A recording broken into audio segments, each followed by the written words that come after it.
Welcome everyone to the session on feelings and rackets. This is the eighth week of our TA 101 online course. We've already learned about ego states, strokes, and we have started learning about the passivity theory. The previous class we learned about games, and we learned that at the end of games people collect payoff or racket feelings. So today we are going to learn about how these racket feelings develop and how we learn to collect them, how that leads us into games, etc. Now, to understand racket feelings, we need to understand feelings first. In TA theory, there are certain specific concepts about feelings. Everyone has the capacity to feel. Feelings are innate and natural. Feelings are amoral. Amoral means there is no good or bad in feelings. All feelings have a purpose, they are useful. How are they useful? Feelings help us to resolve our everyday problems. We'll see how it is. This theory is developed by Fenita English.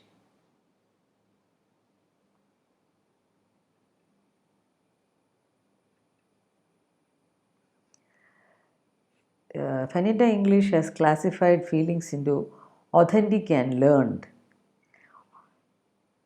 Authentic feelings help solve problems. Learned feelings apparently are called racket feelings. They don't really help us solve problems, rather, they cause the problems to persist and we are not aware that we are doing it. So let's see one by one. One of the first authentic feelings is sadness or grief. Grief is to deal with problems in the past.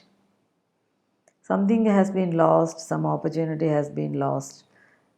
What will really help us resolve the loss is by being sad about it, not being angry about it or happy about it or scared about it.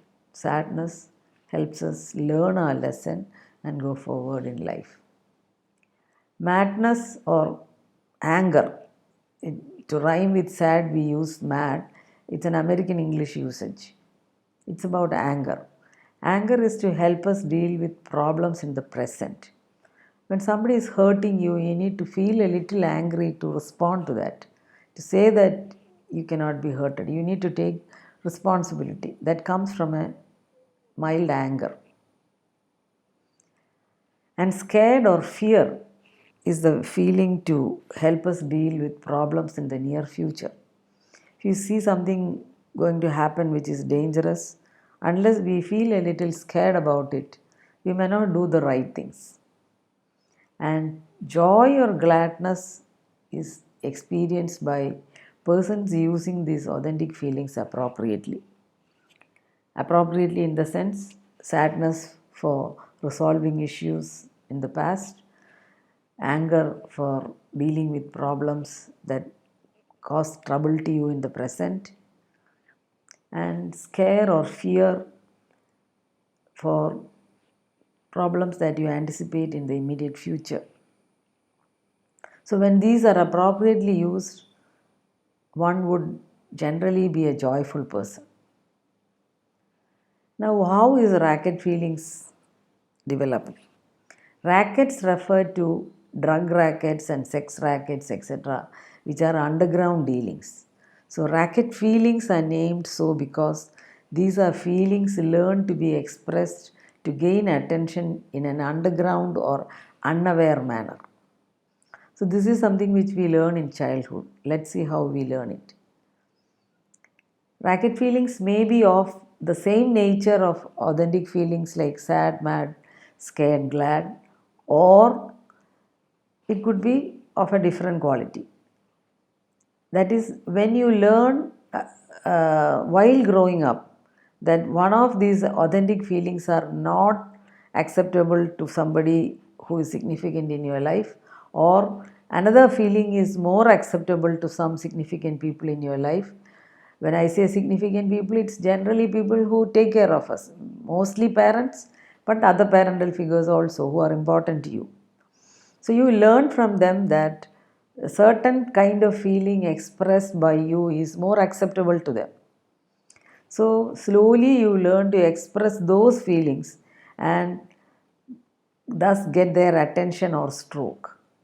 So, for example, generally in our culture, men are not expected to be sad.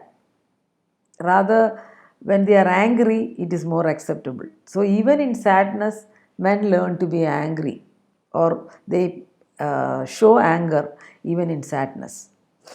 On the other hand, women are expected to be sad creatures, so and not angry creatures.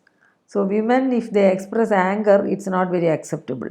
So women learn to show sadness even when they are angry. That's what I mean. How you express or learn to express a specific feeling for the sake of strokes you expect from people who care for you or are powerful in your life. Racket feelings can also be combinations of any of the above. And then, when they are combinations, they are named differently. For example, jealousy is a feeling when you are sad for your loss and unable to express the same, and also feeling angry for that. So, that is what is jealousy is. Let's look at more racket feelings. Jealousy is probably anger and sadness. Anxiety is probably little fear and anger coming together.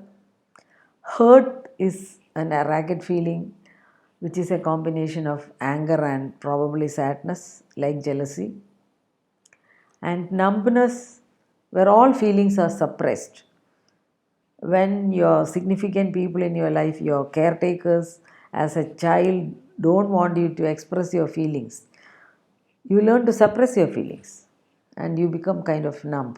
So, numbness is also a racket feeling. Now, another important word in TA is stamps. Racket feelings, when experienced but not expressed, are called stamps. Stamps are generally collected. This word stamps refer to the stamps got from supermarkets, which, when collected, can be cashed in big number for a better good later. In a similar way, racket feelings are collected and stored, and they are used by people to justify for bigger goods, like justify becoming sick, justify harming self or others, like suicide or homicide.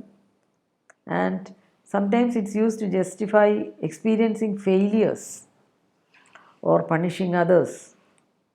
So we learn in detail how this is worked out. Racketeering is a process in which a person unawarely set up the situations in such a way that they collect their favorite racket feelings. It may not be expressed, but it may be collected as stamps. Example, discussing other people's faults. When persons discover other people's fault, they get a racket happiness while doing this, and they feel a kind of phony superiority inside. Another example is probably justifying one's anger to a person with a third person. So you are angry, A is angry to B, and A talks about the anger towards B to C. Kind of phony superiority or happiness is experienced. This kind of process is called racketeering. Now, racket system. This is a system set up in our mind to justify our childhood beliefs and re experience our favorite emotions or racket feelings of childhood. So, how do we do this? We learn about it. Before that, we need to understand why this is important. This is important because this is a disabling factor in life which makes one very inefficient. So we live around our favorite feelings and keep generating those feelings and not solve problems. So you remember we learned passivity, discounting, racket feelings are all connected. So persons caught up in a racket system do not go beyond their limitations. They do not experience life in its fullness. They limit their life experiences to just what they know and what they believe. For any mishaps experienced by them, they put the blame on generally others. They don't take responsibility for their feelings or problems. So, the whole theory is teaching us that problems can be solved only when we take responsibility for the problems we experience. In other words, Tia theory is teaching that much of the problems we experience in life are due to faulty learning of managing our feelings or faulty imitations of the limited nature of the parents who brought us up and things like that. Let's look at the racket system in detail. This has been developed by Richard Erskine. These three components, he says. One is the script beliefs and the feelings about self, others, and the quality of life. It's a intrapsychic process. So, as you can see, uh, you have these beliefs, something feelings are repressed at the time of this experience, and then you relive those beliefs in similar experiences in grown up time. So, this is a childhood thing and then re experience it in adulthood. When you re experience, you have certain expressions or behaviors which are part of the feeling that you experienced, and it is associated with this. So, rackety displays they are called. So, if you can identify these displays, example are given here, observable behaviors, or if you can become aware of what you experience internally, or your bodily pain or symptoms, sensations, or what is the fantasy that you develop when you get into a racket. Now, when this happens, we go back to some childhood memories, and childhood memories are reinforced. So, these are emotional memories of childhood. They are also called trading stamps, like we learned stamps earlier. And these stamps justify your experience here. So, this is a cycle. So, that's why it's interrelated. That's why it is called a racket system. So, the opposite of racket system is autonomous system. You can, if you can identify what is that you believe in life about self, others, and the quality of life. What do you believe about life? What are your feelings about life? And you write that down. And when you write that down, when you get into that feeling, if you learn to become aware of what you experience in your body and how your posture is, how you are sitting, your displays, how your facial expression is. It can usually be done by somebody else. It's difficult to do it by yourself. So if you sit with somebody and do this, you can identify all this. And then if you reflect, what is the childhood experience which makes you believe like this and go into this kind of display? So that is at the core. So this is a system. So if you can identify that system for yourself, please write it down. That process is called racket analysis. Ideally done with somebody's help, but make an effort to do it for yourself. And racket analysis helps you identify the components of the racket system, and you can replace the racket system with autonomy system. That is when you take responsibility for your feelings, your fantasies, your experiences, and realize that you are no more a small baby but a grown up person. You can decide for yourself what you want in life. You need not be ruled by what you experience in childhood. This is kind of walking away from the limiting beliefs to an autonomous experience. So, thank you. See you next week. Please do this exercise.